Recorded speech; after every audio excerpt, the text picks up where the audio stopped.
एक राजा को 4 रानियां थी। उसकी पहली रानी इतनी सुंदर थी कि वे उसे सिर्फ देखता रहता था। राजा की दूसरी रानी भी कम ना थी। वह इतनी सुंदर थी कि वे हमेशा उसे पास में लेकर बैठता था। राजा की तीसरी रानी उससे भी ज्यादा सुंदर थी, इसलिए राजा उसे हमेशा हर जगह अपने साथ में ले जाता था। हाँ, राजा की चौथी रानी की तरफ राजा ने कभी ध्यान नहीं दिया।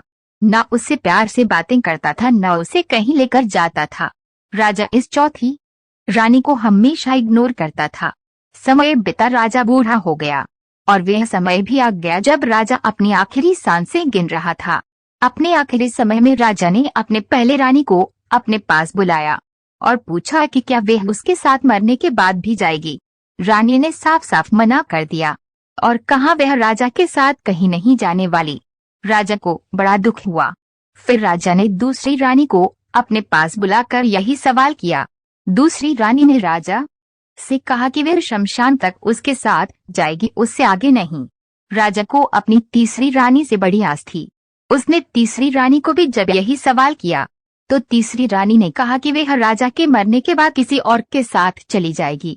राजा अपनी तीनों रानियों का जवाब सुनकर बड़ा दुखी था और सोच रहा था कि जिनके पीछे उसने अपनी सारी जिंदगी लगा दी, वही उसका साथ देने के लिए तैयार नहीं है, तो चौथी रानी जिसे उसने कभी महत्व नहीं दिया, वह क्या साथ देगी। चौथी रानी खुद ही राजा के पास आई और राजा के बिना पूछे ही उससे कहने लगी कि वह हर उस जगह जाएगी जहां राजा जाएगा। स्वर्ग हो या नर्क, कोई भी प्राणी का जन्म हो, वो कभी राजा का साथ नहीं छोड़ेगी।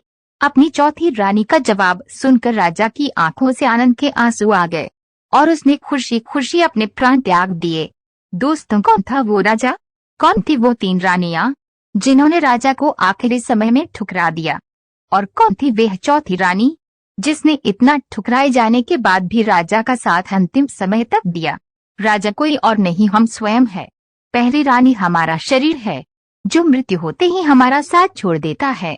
दूसरी रानी हमारा परिवार, रिश्तेदार या समाज जो शमशान भूमि तक साथ देता है। तीसरी रानी जो मृत्यु के तुरंत बाद किसी और के साथ चली जाती है, वो हमारा धन है। अब सोचिए चौथी रानी कौन होगी जो हमेशा हमारे साथ जाएगी और जिसको हम कभी महत्व नहीं देते?